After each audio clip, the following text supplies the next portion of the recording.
Salve, salve galera! Muito bem-vindos ao programa Pro Styles.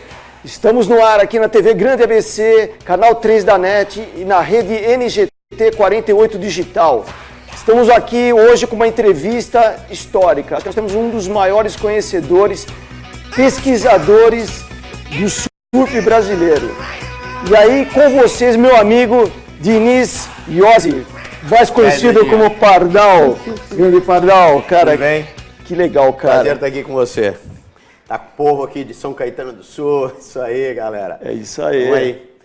Qual é a história? Você quer história? História todo mundo tem, né? Mas você é um historiador, né, cara? Porque você é um pesquisador, historiador, você já foi... Sou um curioso. Conta um pouquinho do seu começo, então, Cara, eu não tenho tanto essa formação assim, quando me dizem, você é um historiador, você é um estudioso. Eu sou, na verdade, um grande curioso, só que um curioso que vai atrás realmente. Então,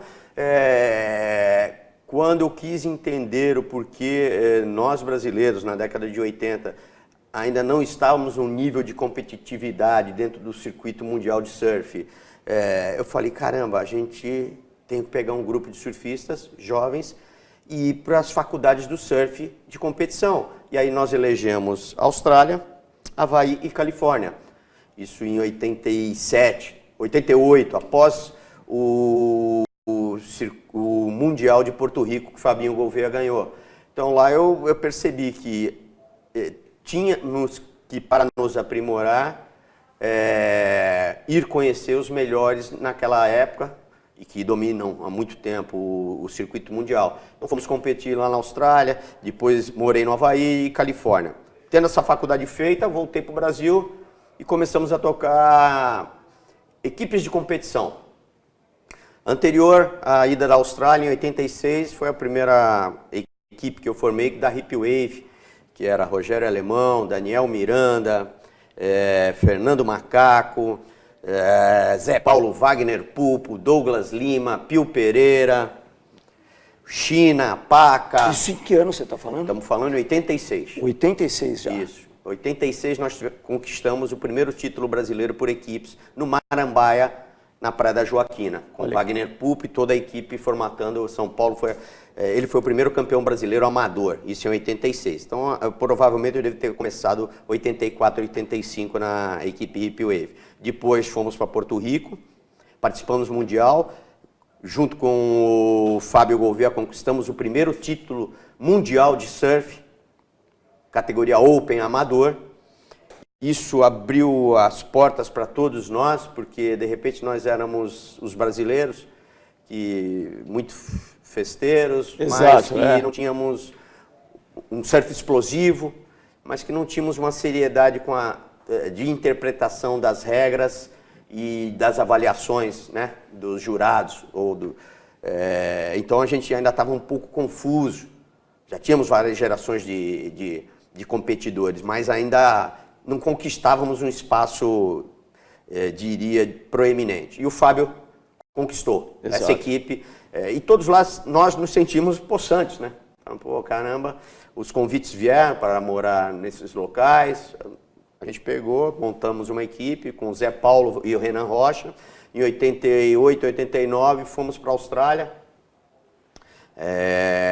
Depois eles voltaram ao Brasil e eu fui percorrer meu percurso, que era entender os melhores lugares de surf, entender do surf de competição, comportamento, o inglês principalmente, entender tudo que estavam falando numa bateria. Acho que dava um certo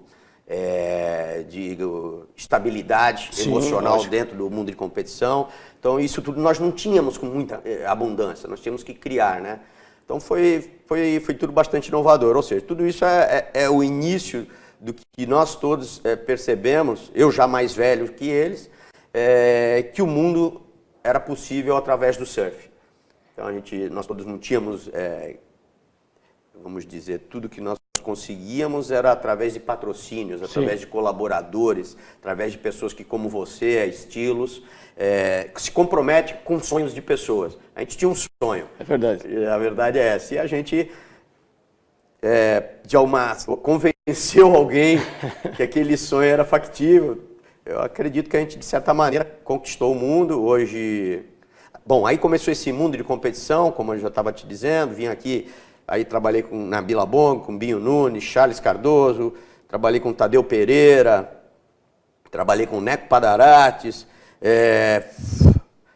o Igor Lidantas, fui primeiro apoiador do Gabriel Medina, porque sou amigo do Charles, então já o conhecia, o Charles, antes mesmo de estar junto com Medina, por amizade que ele já... Tinha pousadinha em Maresias lá também. Tinha pousada e loja em Maresias. Exato. Então, quando ele me veio, com 10 anos, o Gabriel tinha, Pardal, me arranja aí um certo apoio. Eu, de certa maneira, já tinha uma proeminência no mundo de competição, 14 anos técnico da equipe paulista de surf, né? Ganhamos 8 títulos, fui 20 anos técnico da equipe brasileira de surf, ganhamos o Mundial. Então, a gente, de certa maneira, correu atrás desse sonho aí, tornamos isso a realidade. Hoje o Brasil, eu estou falando tudo dessa época, então, até, diria, 2000 e pouco, não estou mais fazendo essas funções, acredito que elas estão sendo muito bem cumpridas por outras pessoas. Sim. Opções minhas. Também... Mas você também tem uma coisa, desculpe até tirar um pouco dessa linha, mas você não ficou só ali na areia, molhando... Porque você tem um papel também fundamental, cara, dentro das estruturas ali, dentro do... Tem um negócio do dia do surf lá em Santos. Tem uma série de outros caminhos que você seguiu aí também, que você foi pontuando, né, cara? Como assim? Como eu estava ali dizendo, quando eu fui ser técnico, não existiam técnicos. Então, muito nova essa função, até para um esporte que era novo. Não existia. Então, desbravei isso por 25 anos. Quando eu percebi que já tem bastante gente competente o fazendo, eu posso fazer outras coisas que ainda não estão. Então, aí me veio essa parte que você quer falar, que é a parte histórica, de cultura, que também sempre foi uma curiosidade. Eu coleciono prancha, tenho 180 pranchas. Então, cara, depois você fala um pouco disso aí. Fizemos 25 exposições do Museu Itinerante do Surf, Assembleia Legislativa, shopping centers, USP, inúmeras universidades particulares, campeonatos de surf. Qual era aí já a minha outra coisa? Eu acreditava que nós tínhamos que contar as histórias, para nós conhecermos a nossa própria história. Então não era contar a história de outros. Quando eu venho a um local, eu tento desvendar a história deste local para com esta atividade, que no caso, tema surf. Então, essa brincadeira, eu achava que isso, tinha que isso traria um melhor equilíbrio social, se as pessoas conhecessem a história das importâncias de pessoas que elas não viveram o mesmo tempo, mas sim no mesmo local. Então, essa é uma outra coisa, você vai ocupando espaços onde ainda não estão sendo feitos. Primeiro, fica fácil, porque a competição é nula. Segundo, que todas vamos dizer, as perguntas, os questionamentos ou as próprias críticas, elas são bem-vindas, porque pelo menos estão te notando. Sim, lógico. Então é ótimo isso.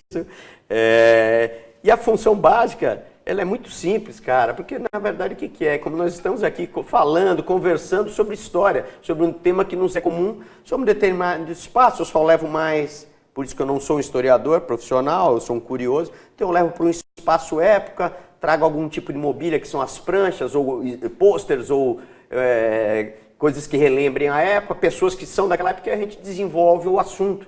Exato. Sobre isso, ao desenvolver o assunto numa conversa franca e despretensiosa,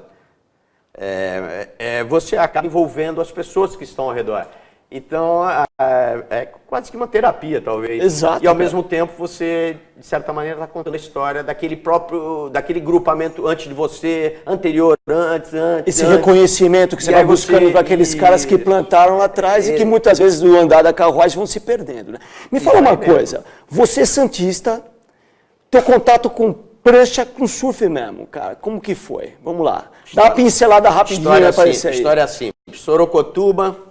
Não tem onda, Guarujá, próximo lá tinha o rancho do meu tio com 10 anos, o irmão do Décio Dias Lima, campeão paulista de 70 ou 71, se não me engano, me emprestou um madeirite. 71 eu era o campeão e eu era um menino de 10 anos, brincando na praia, me emprestou madeirite, não, numa praia que não tem onda, e ali eu comecei a flutuar em cima da prancha, já que não tem onda, né? Eu comecei a brincar, trampolim. Então, o surf é uma grande brincadeira. Sempre, né, cara? É diversão. O skate é uma grande brincadeira. E, não esqueçam, depois aí você torna isso o teu trabalho mais profissional. E aí você tem que ver com mais tempo, você tem que pôr mais tempo nisso e ser mais científico. Bom, mas vamos lá. O surf, então, iniciou assim, mas então, a minha primeira prancha, estamos falando isso em 70, 71, mas a minha primeira prancha, eu só fui ter com 14 anos, porque minha mãe não queria eu na praia. Aquela história, né? A mãe punha lá no pai, às 9 horas, e pá, que senão saía tapa na orelha. Estudar. Não tem problema, a vergonha era na frente dos amigos, né? É verdade. Era apanhar na frente dos amigos, então só não podia isso. Então tinha que fazer de tudo. É por aí. Aí a gente, com 14 anos eu adquiri uma prancha, comecei a fazer química no Colégio do Carmo, fiz química industrial, me tornei técnico. E com 14 anos eu comprei uma prancha escondido, uma prancha Horácio, do pai do Danilo Grilo, Horácio Moraes, 1,85 m, bicolor, vermelha e amarela com raio negro. E por conseguinte, me tornei um colecionador de prancha, consegui achar essa prancha. Tenho na minha coleção, a minha primeira prancha. Louco, então cara. É uma prancha extraordinária. Então em 74, mas aí eu trabalhava. Eu tive uma vida bastante, na juventude, diferente da maioria da galera de praia. Porque eu comecei a trabalhar com 14 anos. E correndo, né, meu? Aos 23, 24 é que eu pulei o muro já trabalhando numa indústria química, já químico, e olha, agora você vai aqui, só é morrer, né? Aposentadoria pro resto da vida, puta, vai ficar lindinho, papai vai ficar orgulhoso de você, os tio, a família. Puta, eu pulei os muros. Vou pra praia. E fui surfar, e fui vender carteira da Fico, mochila da Natural Art. Abri uma loja Reação em 83 com meus irmãos e aí pega esses envolvimentos todos, vai abrindo o mundo, começa a se envolver com a competição, começa a ser útil de certa maneira. Guarujá, né, que você falou que você tem ali no Canal 5, era um pulinho pro Guarujá. Isso, porque quem mora em Santos, 7 quilômetros para o Guarujá e 7 quilômetros para o Quebra-Mar. Então a gente era nós somos mais frequentadores do Canal 5 para a balsa do Guarujá. E os santistas, eles eram aceitos ali no Guarujá, cara? Vocês do 5, porque então, do 1 não era muito, porque né? No início, veja bem, tudo depende de época.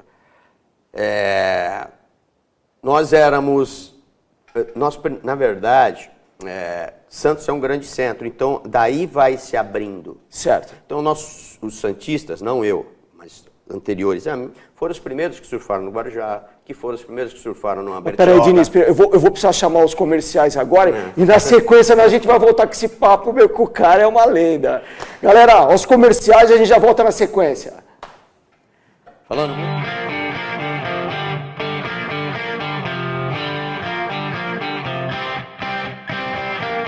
Estamos de volta com o programa Pro Styles aqui da TV Grande ABC, canal 3 da NET e pela rede NGT 48 Digital. Galera, vou convidar vocês para estar no YouTube da Estilos, porque todas as nossas entrevistas estão lá também, estão aqui no Facebook da TV. E assim, curtam as nossas páginas, se inscrevam e principalmente vão lá na loja Estilos Sportswear, a loja lendária de surf e skate do Brasil, 36 anos. Pardal, vamos nessa, cara. Você estava falando da história aí, cara. Isso aí é muito legal. Conta pra galera aí, cara. Bom, é o seguinte, o surf no Brasil, os pioneiros do surf no Brasil aconteceram na década de 30. Thomas Hitcher, Margot Hitcher, Jua Raffers e Osmar Gonçalves. Isso aí, eles fizeram uma hollowboard, ainda não era um surf, como nós vemos o surf hoje. Eles chamavam-se tábuas havaianas, eles fizeram despretensiosamente e puseram lá nas ondas e não sabia se era de lado, se era de frente, se joelhava, como isso tudo, porque não havia uma imagem para que eles fizessem igual. Só fizeram uma prancha, uma obra de marcenaria. Todos tinham uma marcenaria em casa. Eles eram ligados ao comércio cafeeiro. Então, nesta época, quando você inicia, veja bem, é a época dos pioneirismo do surf. Quando você já move, década de 30, em 60 o surf, e 50, 60, já se dinamiza bastante no Rio de Janeiro, já com uma vida de muitas pessoas na a gente praia. só escutava aí muito já isso aí, começa né? a vida de praia, o domínio pelos surfistas da região da praia. Isso dá esse início ao Rio de Janeiro, certo? Na década nessas épocas, 60, 70, iniciam-se as eras de competição. O Rio de Janeiro domina o cenário por 10 anos, até em 80, quando o Paulo Rabelo vence em Ubatuba.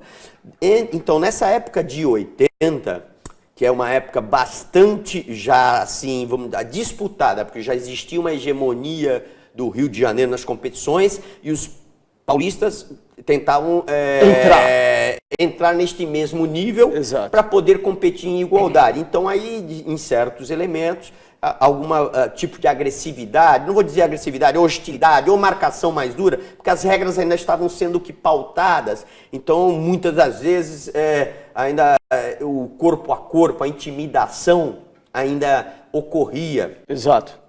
Com frequência.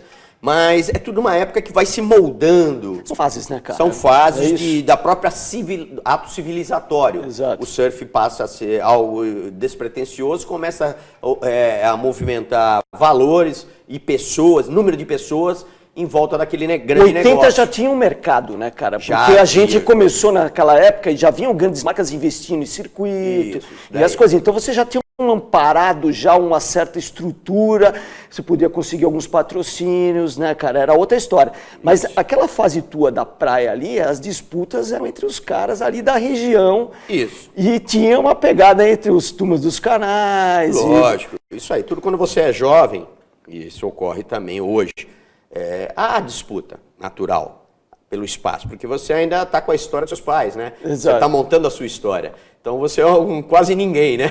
E você os teus atos, as tuas atitudes, os teus posicionamentos vão dizendo quem você é. Isso aí acho que em qualquer cidade, em qualquer região ocorre isso. Exato.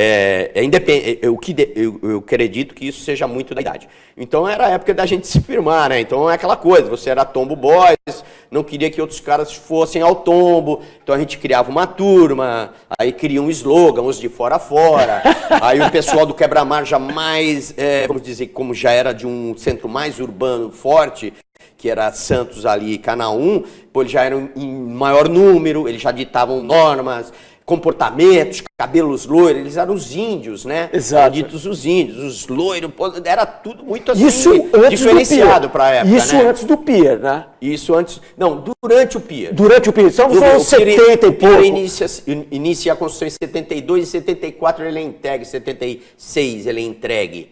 Então, isso foi se formando na década de 70. E esse estereótipo, né? Porque, pô, caramba, vê bem, você tá lá, você é meio loirão, não sei o quê, passa o dia inteiro na praia, mas como é que você vai estudar surf? Na faculdade, no colégio fica difícil, então você tem que ir pra praia. E a maioria das pessoas, das famílias, não entendiam muito isso, né? O cara estava indo para a praia para estudar onda, passarinho voou, mudou de lado, o vento, a ondulação, puta maré, puta, usa aquela prancha, tira essa, põe aquela quilha, vamos buscar um patrocínio para ir para tal lugar. É tudo muito sui generis para a época. Exato. Eram sonhos que a gente ainda tinha que realizar. E não tinha muita gente na frente fazendo. Então, exato, cara. Essa época ela tem bastante competitividade. Em nível Brasil, em nível estadual, em nível das cidades. Hoje as pessoas já estão muito mais adultas e civilizadas nesse sentido. Sim. E isso é muito bom para todos nós. A evolução do mercado também exigiu que isso acontecesse, o profissionalismo. A seriedade. Você pegou essa fase dessa transformação dessa rapaziada. Porque você acompanhou muito nego bom, né, cara? Hoje, vou fazer uma comparação assim agora hoje. O Brasil, pô, tá lá no limite, top e tal, aí estamos aí Olimpíadas e tudo. Cara, como que quanto tempo ainda esses brasileiros vão ficar nessa, vamos lá, quase hegemonia, vamos falar assim, porque ainda tem muito chão ainda. Veja bem, na minha simples pensar, nós conseguimos construir um ótimo nível de treinamento para a nossa juventude. Então, enquanto nós tivermos um Hang Loose Surf Attack, com Bulcão dirigindo, Silvério estruturando e os juízes julgando em nível global, Então nós oferecemos para a nossa molecada o que tem de melhor no mundo. O Bucão toca o Mundial, toca o ISA Games, vai tocar as Olimpíadas do Surf. Então olha só que nível de pessoas e comprometimento e o que nós podemos oferecer aos nossos jovens. Então enquanto a gente tiver isso sendo oferecido, hoje pavimentado, né, cara? Vai embora. Falei do Hang Loose Surf Attack, que é em nível estadual de São Sim. Paulo, porque é o melhor formador existente, na minha opinião. Mas todos os estados têm seus circuitos que são o que dão origem a esses, diríamos, futuras estrelas. Então o pessoal do Nordeste sempre está pondo gente boa. Muita gente boa, né? Sempre trazendo atletas porque as ondas propiciam, eles têm maior, quantidade de ondas a surfar. Sim. Por mais tempo, porque é o tempo inteiro quente, então é mais fácil você ficar dentro d'água e coisa e tal. Então o Brasil continuará enquanto nós tivermos essas estruturas básicas funcionando. Vai que vai, né, cara? A rapaziada tá aí, enxerga o esporte muito legal. No meu entender, nós já estamos em linha de produção de campeões. Aí. Eu vou botar um vídeo agora que é de uma coisa que você está se envolvendo num projeto novo aí, que tá aqui, ó. Depois você vai falar um pouquinho do que você anda fazendo das tuas coisas aí atualmente, que você tem um programa também que você faz. Então vamos lá, vamos botar esse vídeo aí e a gente já volta na sequência aqui com o meu amigo Pardal.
Conta aí dessas novidades aí, cara. Bom, e me fala do futuro, isso também. Cara. Vamos lá. Atualidade é aqui, Shazam, chá natural.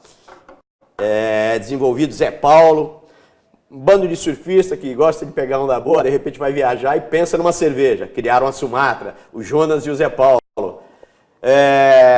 Aí agora eu estou aqui junto com eles. Essas duas trazendo para o mercado Shazam, chá natural.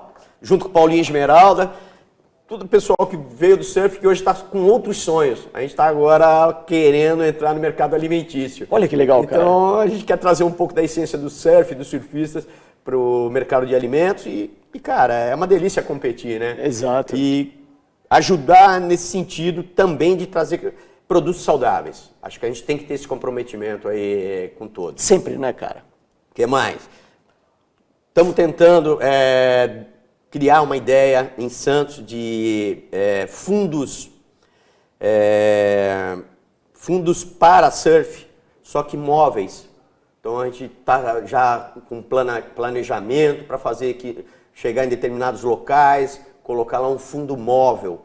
Ele é um fundo que ele é ecológico, mas que serve para criar quase uma barreira para que ondas quebrem ali. Olha, então a gente vai começar já estamos com esse projeto encabeçado, ainda não está em execução e nem tem data de execução, mas já está bastante envolvente. E desenvolver em nível estadual o surf e leitura, que é dentro das associações de surf de cada cidade, poder oferecer uma biblioteca com obras voltadas ao surf. Estamos aí com a editora Gaia, Gaudi e editora Global, que iremos prover a todas as cidades ter uma biblioteca com temas do surf e fazermos que com isso torne-se um hábito os competidores lerem, fazer como se faz uma competição de surf, fazer uma competição de leitura na qual os alunos farão redações e vão concorrer a pranchas a cada mês.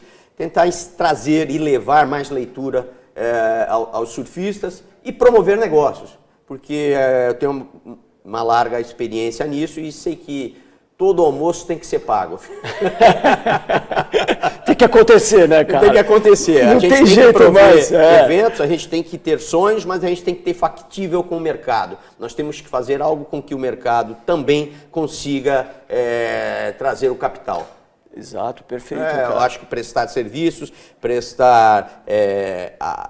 prestar-se a criar temas com bastante conteúdo é um bom envolvimento que a gente pode trazer a praia mais próxima de qualquer lugar, né? No caso que é o surf que traz isso. Perfeito. Fala rapidamente para a gente encerrar das suas entrevistas que você faz lá com a galera. A gente tem também um programa toda terça surf e a gente vai pulando de bar em bar lá em Santos, e local, o Cinza, o Guadalupe, o Terraço, vários lugares, e a gente vai contando histórias, a gente faz entrevistas, onde que você começou a surfar, qual o seu envolvimento com o surf, qual foi a sua primeira cena do surf na sua cabeça, e todo mundo tem uma história. Isso aí fica registrado em algum Isso lugar? Fica registrado. Avisa com os nossos telespectadores. Ao vivo lá, tá nos ao vivo do YouTube do Diniz e Ozzy.